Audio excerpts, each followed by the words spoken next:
Google map ചെറുതായി ഒന്ന് കറക്കിയതുപോലെ driver ഒരു സംശയം പറഞ്ഞു. എന്തായാലും വണ്ടി ഹൈവേയിൽ നിന്ന് മാറി ഒരു ഗ്രാമത്തിലൂടെയാണ് യാത്ര. രാവിലെ തന്നെ ആയതുകൊണ്ട് നല്ലൊരു ചായ കുടിച്ചു പോകാമെന്ന് കരുതി. പ്രകൃതിയോട് ചേർന്നുകൊണ്ട് നല്ല മണ്ണും ചാണകവും കൊണ്ടുള്ള ഗ്ലാസ്സിൽ നല്ല എരുമപ്പാലിന്റെ ഒരു ചായ കുടിച്ചു. അയ്വാ, ചായക്ക് എന്താ ടേസ്റ്റ്!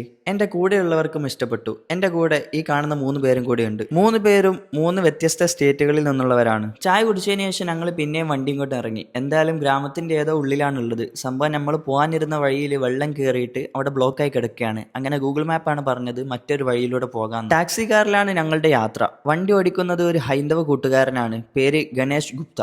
നല്ല സ്നേഹമുള്ള മനുഷ്യനാണെന്ന് അദ്ദേഹത്തിന്റെ പല ചോദ്യങ്ങളിൽ നിന്നും മനസ്സിലായി. പോകുന്ന വഴിയിൽ ബാങ്ക് കൊടുക്കുന്നത് ഞങ്ങൾ കേട്ടിട്ടില്ലെങ്കിലും അദ്ദേഹം ഞങ്ങളോട് ചോദിച്ചു, നിങ്ങൾക്ക് നിസ്കരിക്കാൻ എവിടെയാണ് നിർത്തേണ്ടത് എന്ന്. അദ്ദേഹത്തിന്റെ ആ ചോദ്യത്തിൽ നിന്ന് മനസ്സിലായി യുപിയിൽ പോലും സ്നേഹിക്കാനും ആദരിക്കാനും കഴിയുന്ന വിശാല ഹൃദയമുള്ള മനുഷ്യരുണ്ട് എന്ന്. ഞങ്ങളുടെ വാഹനം ഏതോ ഒരു ഗ്രാമത്തിന്റെ ഉള്ളിലൂടെ പോയിക്കൊണ്ടിരിക്കുകയാണ്. ഇരുവശങ്ങളിലും പാടങ്ങൾ കൊണ്ട് മൂടിയിരിക്കുകയാണ്. ഒരു സ്ഥലത്ത് ഗോതമ്പാണെങ്കിൽ മറ്റൊരു സ്ഥലത്ത് നെല്ലാണ്. ഉത്തരേന്ത്യൻ ഗ്രാമപ്രദേശങ്ങളിൽ സ്ഥിരമായി കാണുന്ന ഒരു കാഴ്ചയാണ് നെല്ലെടുത്തതിനു ശേഷം വൈക്കോൽ ഉണക്കാനെടുക്കുക റോഡിലാണ്. അതിലൂടെ പോകുന്ന വാഹനങ്ങളെല്ലാം അതിന്റെ മുകളിലൂടെ കയറിക്കൊണ്ടാണ് അത് ഉണങ്ങുക. ആ ഒരു റോഡിലൂടെ ഏകദേശം 10 കിലോമീറ്റർ യാത്ര ചെയ്തപ്പോൾ ഞങ്ങൾക്ക് മനസ്സിലായത് ഞങ്ങളുടെ കാറിനെ വെട്ടിക്കാൻ മറ്റൊരു കാർ ആ റോഡിൽ വന്നിട്ടില്ല. ട്രാക്ടറുകളും ചെറു ബൈക്കുകളും മാത്രമാണ് അതിലൂടെ ഓടുന്നത്. മരച്ചുവട്ടിൽ ചാർപ്പായിട്ട് കൊണ്ട് വർത്താനം പറയുന്ന കുറെ പേരെ കണ്ടു. നെൽകൃഷിയുടെ സീസൺ ആണോ എന്നറിയില്ല, കാരണം റോഡിലൊക്കെയും വൈക്കോൽ കൂട്ടിയിട്ടിട്ടുണ്ട്. നമ്മുടെ ഡ്രൈവർ ഗുപ്ത വളരെയധികം ഈശ്വരവിശ്വാസിയാണെന്ന് മനസ്സിലായി. ടാക്സി വണ്ടി ആയതുകൊണ്ടാണോ എന്നറിയില്ല, അദ്ദേഹം ആ വണ്ടി 80-ന് മുകളിൽ ഓടിച്ചിട്ടില്ല. എന്തായാലും ഏകദേശം